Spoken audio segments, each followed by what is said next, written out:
إن الحمد لله نحمده ونستعينه ونستغفره ونعوذ بالله من شرور أنفسنا وسيئات أعمالنا من يهده الله فلا مضل له ومن يضلله فلا هادي له وأشهد أن لا إله إلا الله وحده لا شريك له وأشهد أن محمدا عبده ورسوله يا أيها الذين آمنوا اتقوا الله حق تقاته ولا تموتن إلا وأنتم مسلمون يا أيها الناس اتقوا ربكم الذي خلقكم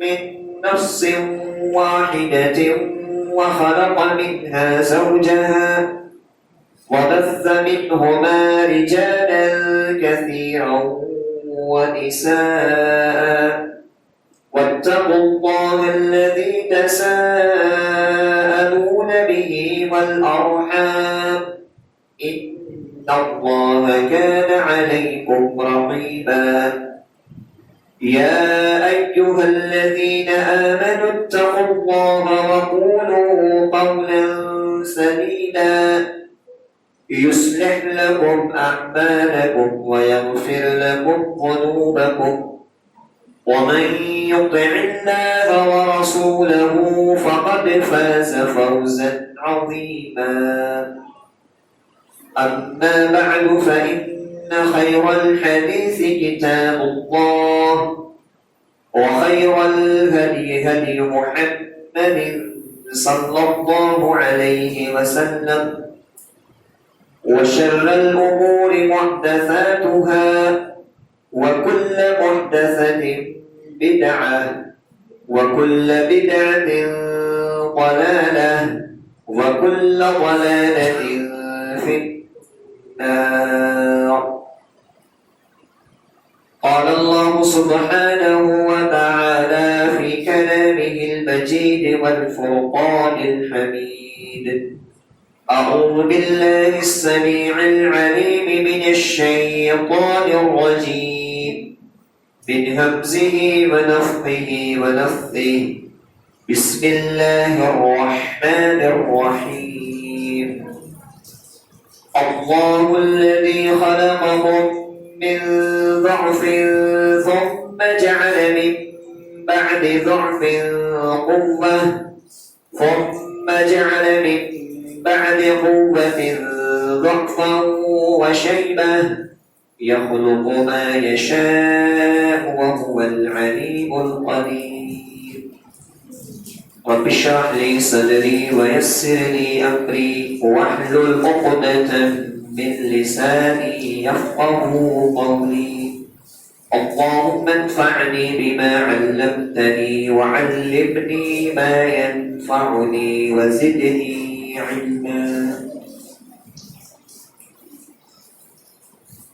تمام قسم کی تعریفات حمد و ثنا بڑائی عظمت اس وحدہ لا شریک لہ خالق کائنات مالک ارض و سما کے شایان نشان ہے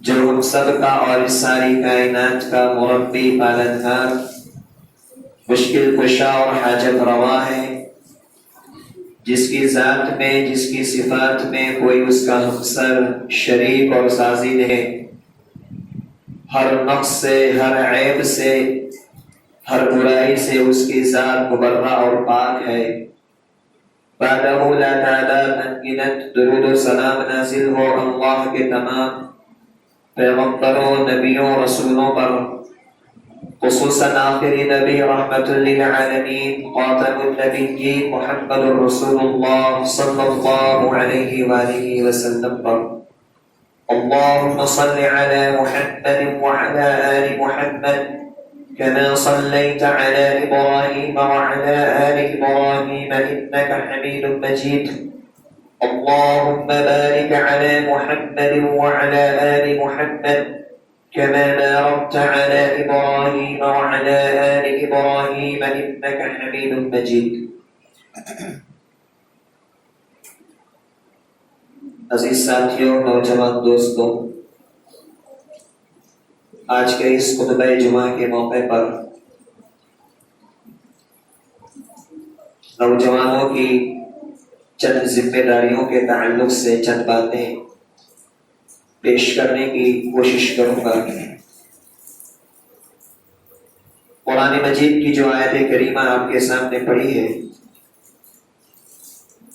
اللہ رب ذوالجلال ارشاد فرماتا ہے: اللہ الذی خلقکم من ضعف.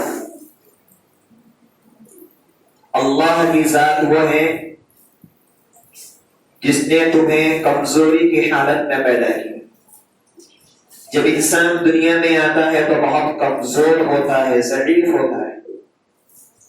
نہ اس میں بولنے کی طاقت، نہ اس میں خود سے کھانے کی طاقت، نہ اس میں خود سے چلنے کی طاقت، نہ اس کے اندر خود سوچنے سمجھنے بولنے کی قوت.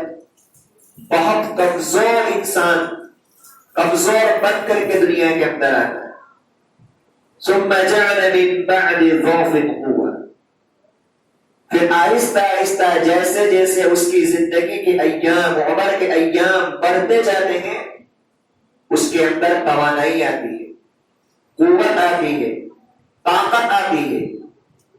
اور اسی قوت سے مراد انسان کی زندگی کے وہ ایام ہیں جسے جوانی کے یا نوجوانی کے ایام کہا جاتا ہے.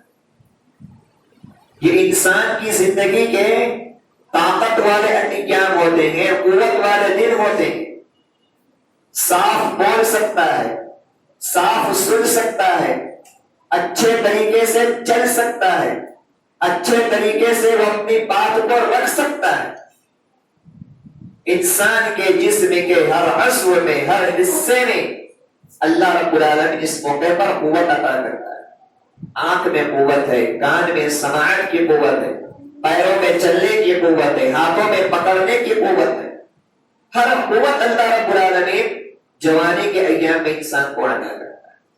پھر کیا ہوتا ہے؟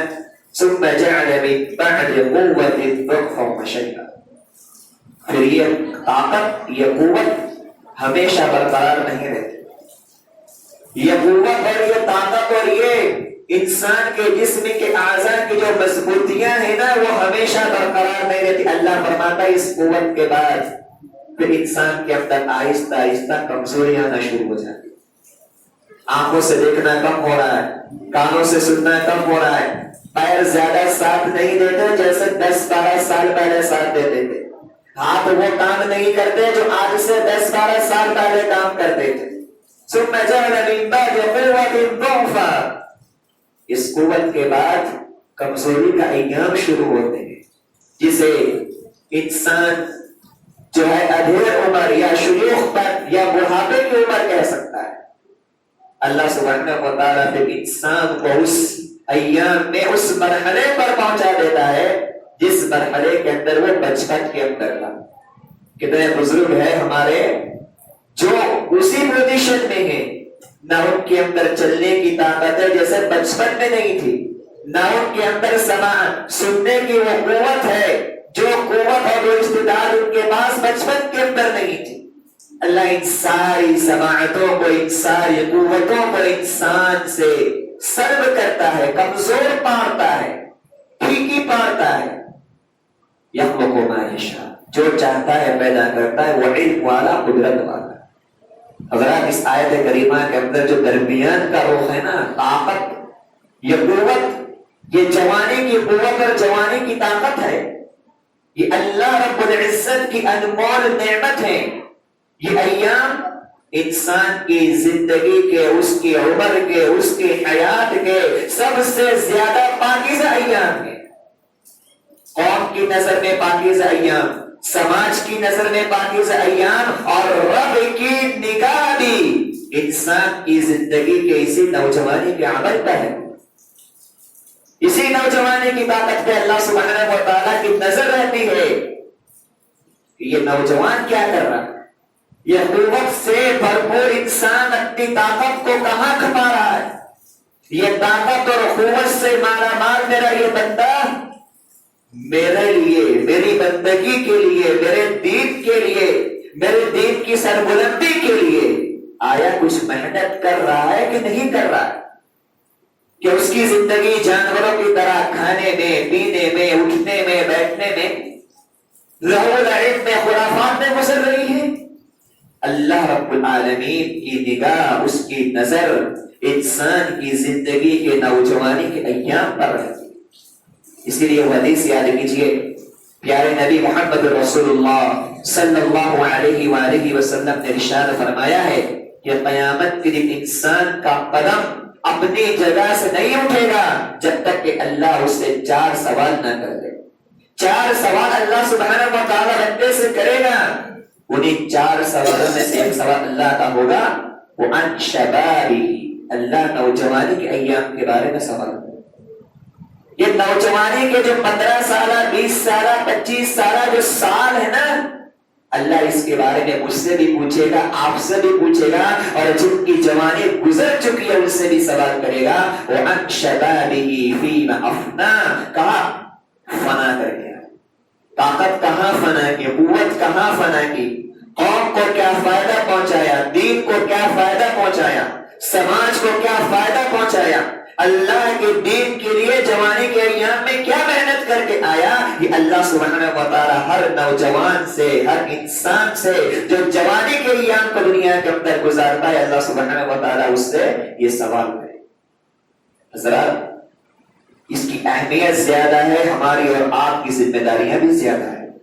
ایک نوجوان جب طاقت والا ہے، قوت والا ہے، قوم اس سے امید رکھتی ہے، سماج اس سے امید رکھتا ہے، سوسائٹی والے اس سے امید رکھتے ہیں، اور رب العالمین بھی امید رکھتا ہے کہ میرا یہ جوان کچھ کرے، میرا یہ جوان کچھ کرے، اپنی طاقت سے کچھ کرے، اپنے دماغ سے کچھ کرے، نفع ہو دین کا، فائدہ ہو قوم کا، سماج کا فائدہ۔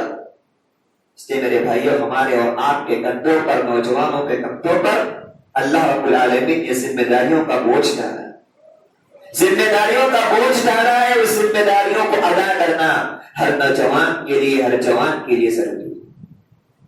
حضرات، بہت ساری ذمہ داریاں ہیں، بہت ساری باتیں ہیں جو ہر انسان کے لیے، ہر نوجوان کے لیے ضروری ہے۔ ان میں سب سے پہلی بات یہ ہے جو ہر علاقے کے نوجوان کے لیے ضروری ہے، چاہے کوئی یہاں کا رہنے والا ہو، کسی اور ملک کا رہنے والا ہو، ہر نوجوان کے لیے یہ ذمہ داری ہے کہ وہ دیکھیں کہ میری جوانی کے ایام، میری نوجوانی کے یہ دن، آیا میں اپنے رب کو راضی کر پا رہا ہوں کہ نہیں کر پا رہا۔ ہماری نوجوانی کی زندگی میں اللہ کو ہم خوش کر پا رہے ہیں کہ نہیں کر پا رہے ہیں، اور اس نوجوانی کی زندگی کے اندر ہم ذخیرہ آخرت کو بنا رہے ہیں کہ نہیں بنا رہے ہیں۔ آج کتنے نوجوان ایسے ہیں جو مسجدوں سے دور ہیں، مسجدوں سے دور ہیں۔ شرم آتی ہے میں یہ جملہ کہتے ہوئے کہ آج ہمارے نوجوان مسجدوں سے دور ہیں۔ ہونا تو یہ چاہیے تھا کہ نوجوان صف اول میں ہو، صبح کی نماز میں صف اول میں ہو، 5 وقتہ نماز میں صف اول میں ہو، لیکن قوم کے نوجوانوں کی اکثریت جو ہے وہ آج اس طاقت کے ایام میں، قوت کے ایام میں اللہ کی مسجدوں کو ویران کیے ہوئے۔ ہر جوان اپنے کلیجے پر ہاتھ رکھ کر کے سوچے کہ کیا ہم نے اللہ کے اس فریضے کو انجام دیا؟ کیا ہم 5 وقتہ نماز کے پابند ہیں؟ کیا ہم خصوصاً صلاۃ صبح کی نماز کے پابند ہیں کہ نہیں پابند ہے؟ وہ صبح کی نماز جس کی اہمیتوں سے، فضیلتوں سے، منقبتوں سے نبی اکرم صلی اللہ علیہ وسلم کی حدیثیں بھری پڑی۔ آج نوجوان کی صبح کسلان میں ہو، سستی میں ہو، خباثت میں ہو، شیطان اس کے کان کے اندر پیشاب کر کے جائے، شیطان اس کے نفس کو خبیث بنا کر کے جائے، اور صبح 9-10 بجنے کے بعد اس کی آنکھ کھلے، تو ایسے نوجوان سے میرے بھائیوں خیر کی کیا امید ہو سکتی ہے جس کی زندگی کے اندر صبح کی نماز کا اہتمام نہیں، جس کی زندگی کے اندر نماز جیسی ذمہ داری نہیں پائی جا رہی ہے۔ اللہ رب العالمین کی بندگی میرے بھائیوں نوجوانی کے اندر بہت ضروری ہے. اسی لیے نبی اکرم صلی اللہ علیہ وآلہ وسلم نے جہاں صاف خوش نصیب انسانوں کو عرش الہی کے سائے میں جگہ پانے کی بشارت دی ہے، اسی میں آپ نے فرمایا وَشَابٌ نَشَأَ فِي عِبَادَةِ اللَّهِ، وہ نوجوان بھی اللہ کے عرش کے سائے میں ہوگا جس نے اپنی جوانی کو اپنے رب کی بندگی میں گزار دیا، رب کی عبادت میں گزار دیا. اور عبادت کا مطلب صرف نماز، روزہ، تلاوت قرآن نہیں ہے، بلکہ آپ 24 گھنٹہ اللہ کی عبادت کیجیے، تجارت کیجیے ایمانداری کے ساتھ، معاملہ کیجیے ایمانداری کے ساتھ، اچھے اخلاق کا پیکر بنیے، لوگوں کے ساتھ اچھا کردار کیجیے، بیوی بچوں کے ساتھ اچھا ویوہار کیجیے، والدین کی خدمت کیجیے. یہ سارے کام میرے بھائیو اللہ کی بندگی کے، اس کی عبادت کے. ایک نوجوان یہ سوچے کہ میری زندگی کا ہر پل ہر گھڑی اللہ کی بندگی میں گزر رہی ہو، تجارت میں ہو تب بھی اللہ کی بندگی ہو، معاملات کر رہا ہوں تب بھی اللہ کی بندگی ہو، کہیں گھومنے جا رہا ہوں پھرنے جا رہا ہوں تب بھی اللہ کی بندگی ہو، میری ذات سے کسی کو نقصان نہ پہنچے، میری آنکھ سے خیانت نہ ہو جائے، میرے ہاتھ سے خیانت نہ ہو جائے، میرا پیر کسی غلط راستے پر نہ چل جائے، میری آنکھ سے کوئی غلط چیز نہ دیکھ لی جائے. ہر نوجوان کو اللہ رب العزت کی بندگی کے اندر، اس کی عبادت کے اندر اپنے آپ کو ڈھالنا چاہیے. اللہ کی بندگی اور اس کی عبادت جوانی کے ایام کے اندر یہ انسان کے لیے بہت ضروری ہے، کیونکہ یہی وہ ایام ہے جس میں ہم اپنے لیے ذخیرہ کر سکتے ہیں. ورنہ آج ہم بہت سے ہمارے بزرگوں کو، اپنے بوڑھوں کو دیکھ رہے ہیں جن کی یہ امنگ ہے، جن کی یہ امید ہے، جن کی یہ خواہش ہے کہ بڑھ چڑھ کر کے اللہ کی بندگی کریں، لیکن ان کے اعضاء جسمانی ساتھ نہیں دیتے، ان کے اعضاء جسمانی ساتھ نہیں دیتے. میرے بھائیو، نہ وہ کھڑے ہو کر نماز پڑھ سکتے، نہ زیادہ دیر کا قیام کر سکتے ہیں، نہ زیادہ دیر تک چل سکتے ہیں، اللہ کے راستے محنت نہیں کر سکتے. امید اب جاگ رہی ہے ان کی، امید اب جاگ رہی ہے ان کی. یہ امید ابھی جگاؤ، یہ امید ابھی جگاؤ. یہ مسابقے کا دور ہے، کمپٹیشن کا دور ہے، ایک دوسرے سے آگے بڑھنے کا دور ہے. اور نوجوان کی ذمہ داری کہ وہ مسابقہ کہاں کرے، کس میں مسابقہ کرے، کس میں کمپٹیشن کرے. قرآن نے کہا فاستبقوا الخیرات، فاستبقوا الخیرات، خیر کے کاموں میں، بھلائی کے کاموں میں کمپٹیشن کرو، بھلائی کے کاموں میں کمپٹیشن کرو. اس نوجوان کو جو عادت گزار ہے، کوشش کرو کہ اس نوجوان زیادہ ہم اچھے بن جائیں. کوئی آدمی نوجوان 5 وقتہ نماز کا پابند ہے تو اس کو دیکھ کر کے اپنے اندر یہ امید پیدا کرو کہ ہم بھی 5 وقتہ نماز کے پابند بن جائیں گے. کوئی دین کا کام کر رہا ہے، اللہ کے دین کی خدمت کر رہا ہے کوئی نوجوان، تو اس کو دیکھ کر کے ہمارے اندر یہ امید جاگے کہ ہم بھی اسی طرح اللہ کے دین کی خدمت کریں گے، اس کے دین کا کام کریں گے. کوئی نوجوان اگر کسی یتیم کا، کسی بیوہ کا، کسی غریب کا سہارا بنا ہوا ہے، اس کی مدد کر رہا ہے، اس کی دیکھ ریکھ کر رہا ہے، اس کا تعاون کر رہا ہے، تو ہمارے اندر بھی یہ جذبہ جاگے کہ اس نوجوان کی طرح ہم بھی یتیموں کا، بیواؤں کا، مسکینوں کا سہارا بنے. کمپٹیشن ہو، مسابقہ ہو، دیکھا دیکھی ہو، یہ مسابقے کا دور ہے. اور مسابقہ فاستبقوا الخیرات میں ہونا چاہیے، بھلائی کے کاموں میں ہونا چاہیے. لیکن آج کل مسابقہ نوجوانوں کا، اس نے اتنے کا موبائل یا اتنے کا موبائل نہیں، وہ یہ گاڑی چلا رہا ہے ہم اس سے اچھی گاڑی چلائیں گے، اس نے یہ چیز خریدی ہے ہم اس سے اچھی چیز خریدیں گے. یہ مسابقہ، یہ کمپٹیشن نوجوانوں کا میرے بھائیوں دنیاوی معاملات کے اندر، فضول خرچی کے اندر، اسراف کے اندر، یہ مسابقہ اللہ کو پسند نہیں ہے. یہ کمپٹیشن اللہ کو پسند نہیں ہے. اس لیے ہم اس سے اچھی لیں گے، اس نے یہ گاڑی لی اس سے اچھی ہم لیں گے، اس نے موبائل لیا اس سے اچھا موبائل ہم لیں گے، اس نے یہاں پہ یہ پلاٹ خریدا اس سے اچھا پلاٹ ہم خریدیں گے. یہ دنیا داری ہے، یہ دینداری نہیں ہے. یہ دنیا بنانا ہے، آخرت کو بنانا نہیں ہے. نبی اکرم صلی اللہ علیہ وسلم کے صحابہ کا مسابقہ، ان کی جو ہے دوسرے سے بازی مارنا خیر کے کاموں میں، بھلائی کے کاموں میں ہوتا ہے. حضرت عمر رضی اللہ تعالی عنہ سے جلیل القدر صحابی یہ چاہتے تھے، ان کی تمنا تھی، ان کی آرزو تھی، اور یہ گمان اس نے سر لے کر کے یہاں سے اٹھے تھے کہ آج میں بھلائی کے معاملے میں، صدقات کے معاملے میں، رب کے دینے کے معاملے میں ابو بکر سے آگے بڑھ جاؤں. واقعہ یاد ہے نا؟ نبی اکرم صلی اللہ علیہ وسلم جب مطالبہ کیا غزوہ تبوک کے موقع پر، حضرت عمر مسابقہ کر رہے ہیں کس کے ساتھ؟ ابو بکر صدیق رضی اللہ تعالیٰ عنہ کے ساتھ۔ کس معاملے میں مسابقہ ہے؟ کس معاملے میں کمپٹیشن ہے؟ اللہ کے دین کی مدد کا معاملہ ہے، جنگ کی تیاری کا معاملہ ہے، رب کے راستے میں لٹانے کا معاملہ ہے۔ عمر یہ سوچ لے کر کے اٹھتے ہیں کہ آج موقع ہے اپنے گھر کا آدھا مال قربان کر کے آج میں ابو بکر صدیق سے نبی اکرم صلی اللہ علیہ وسلم کے یہاں آگے بڑھ جاؤں گا، مسابقہ میں بازی لے جاؤں۔ تو میرے بھائیو، جذبات صحابہ ہے، یہ امت کے صحابہ ہیں، یہ تعلیمات صحابہ ہے نوجوانوں کے لیے کہ جنہوں نے اپنی زندگیوں کے اندر اللہ رب العالمین کی عبادت کو، اس کی بندگی کو ترجیح دیا اور ایک دوسرے سے آگے بڑھے آخرت کے اندر، بلندی درجات کے اندر کہ میرا مقام اللہ کی خبر ہو جائے۔ اس طرح میرے بھائیوں، ہمارے لیے اور آپ کے لیے اس موقع پر ذمہ داری ہے نوجوانوں کے لیے کہ اس نوجوانی کے ایام کے اندر اپنی نفسانی خواہشات کی حفاظت کریں، اپنی نفسانی خواہشات کی حفاظت کریں، غلط راستوں پر نہ جائیں۔ آج بہت ساری ایسی چیزیں ایجاد ہو چکی ہے میرے بھائیوں جو ہمارے ہیجان کو، ہمارے خواہشات کو، ہماری جذبات کو ابھارنے والی ہے، نوجوانوں کو جوش دلانے والی ہے، ان کو غلغلانے والی ہے، غلط راستوں پر لے جانے والی ہے۔ یہ موبائل ہے، انٹرنیٹ ہے، فیس بک ہے، واٹس ایپ ہے، میرے بھائیو آج نوجوان جس کے اندر دیوانہ ہوا ہے، اللہ کی پناہ اللہ محفوظ رکھے، دیوانہ وار اس کے پیچھے لگا ہوا ہے، ایک پل سے پیچھے رہنا نہیں چاہتا، طرح طرح کی چیزیں، فحشکاریاں اس کے اندر آتی ہیں، بدکاریاں اس کے اندر آتی ہیں، برائیاں اس کے اندر آتی ہیں، برائیوں کی ایک کھلی ہوئی کتاب ہمارے ہاتھ میں دنیا نے تھما دی ہے۔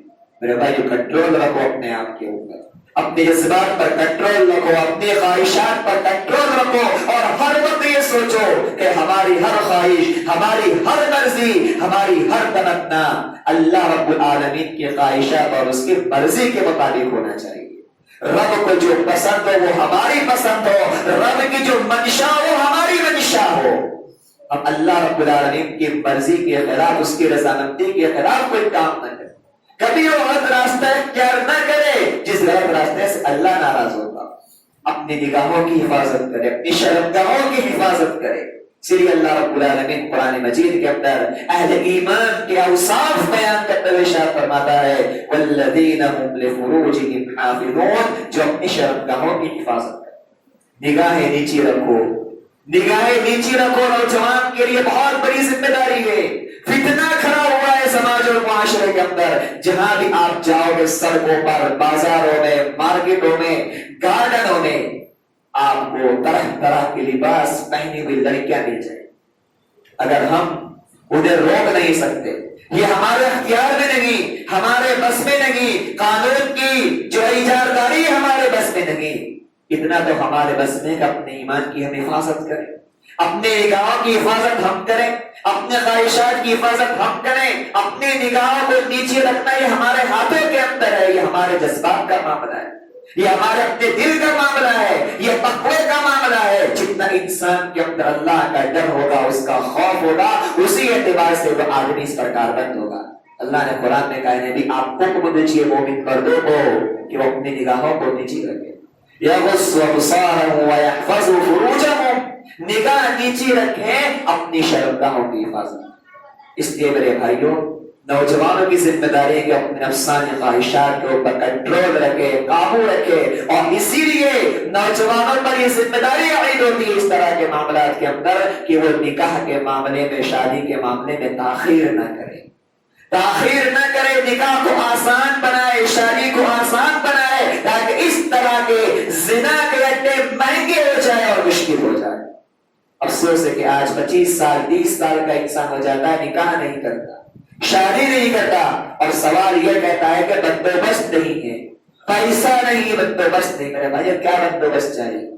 بندوبست کیا چاہیے؟ اگر آپ کے پاس رہنے کے لیے، اس کو رکھنے کے لیے مکان ہے، کھلانے کے لیے آپ کے پاس پیسہ ہے، اور اس کی خواہشات کو پوری کرنے کے لیے آپ کے پاس قوت ہے، تو اس سے بڑھ کر کے اور کیا بندوبست چاہیے آپ کو؟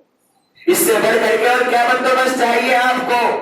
نبی اکرم صلی اللہ علیہ وسلم نے فرمایا لوگوں نکاح کو آسان بناؤ، شادی کو آسان بناؤ۔ اگر نکاح کو آسان بناؤ گے تو یہ ساری مصیبتیں اور یہ ساری پریشانیاں نوجوان طبقے سے چھٹ جائیں۔ آج مصیبت یہ کہ ہم نے نکاح کو، شادی کو اتنا مہنگا بنا دیا ہے کہ یہ زنا، بدکاریاں، فحشکاریاں آج ہی آسان ہو گئی۔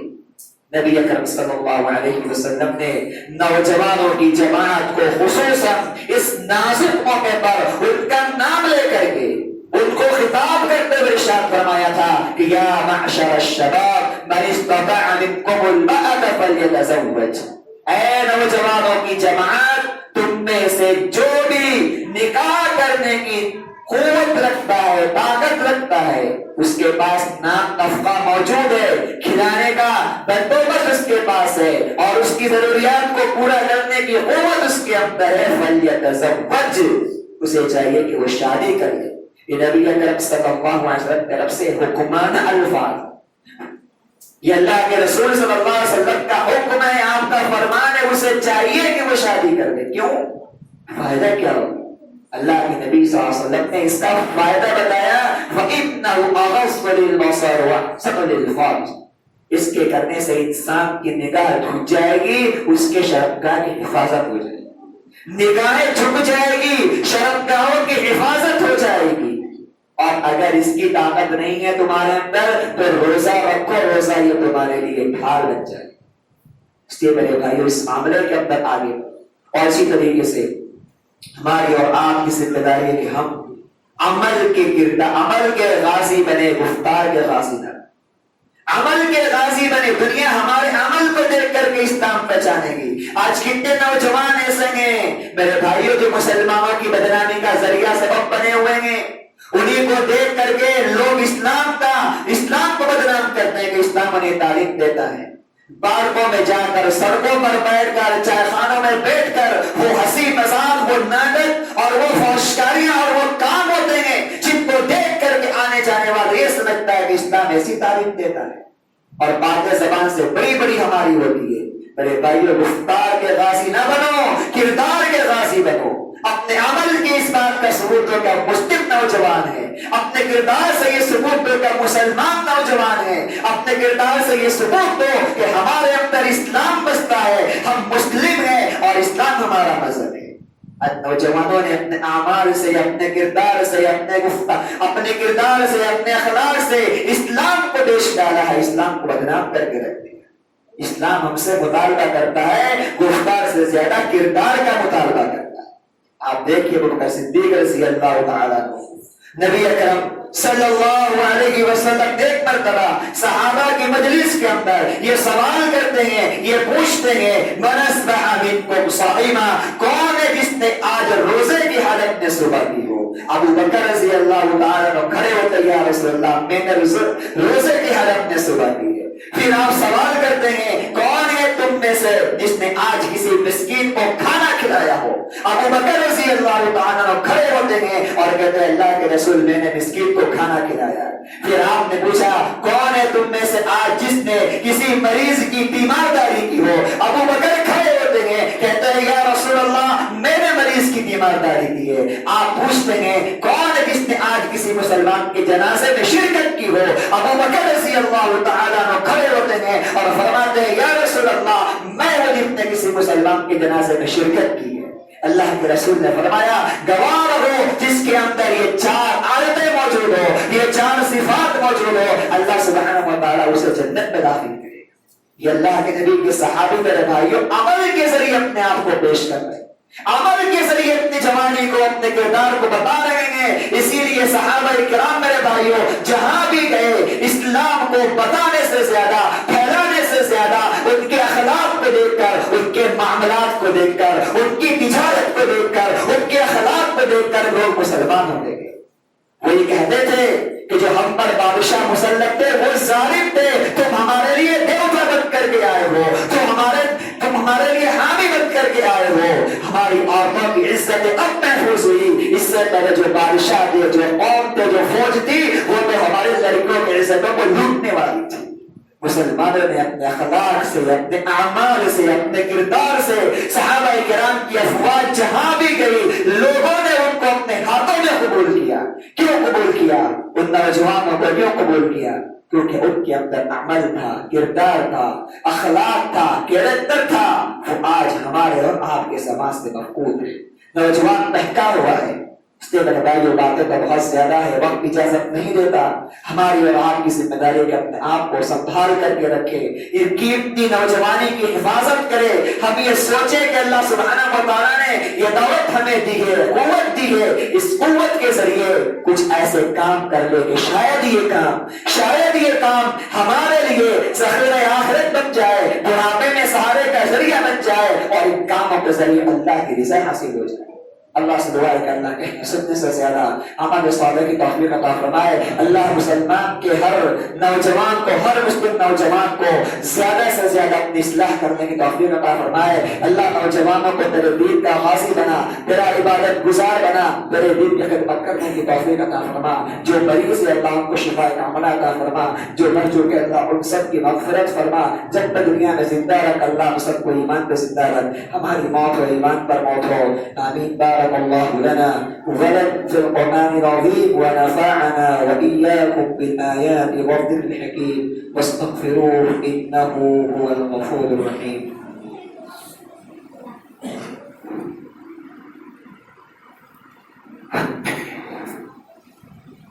إن الحمد لله نحمده ونستعينه ونستغفره ونعوذ بالله من شرور أنفسنا وسيئات أعمالنا، من يهده الله فلا مضل له ومن يضلل فلا هادي له، وأشهد أن لا إله إلا الله وحده لا شريك له، وأشهد أن محمدا عبده ورسوله، إن الله وملائكته يصلون على النبي يا أيها الذين آمنوا صلوا عليه وسلموا تسليما، اللهم صل على محمد وعلى آل محمد كما صليت على إبراهيم وعلى آل إبراهيم إنك حميد مجيد، اللهم بارك على محمد وعلى آل محمد كما باركت على إبراهيم وعلى آل إبراهيم إنك حميد مجيد۔ عباد الله رحمكم الله، إن الله يأمر بالعدل والإحسان وإيتاء ذي القربى وينهى عن الفحشاء والمنكر ولذكر الله أكبر والله يعلم ما تصنعون۔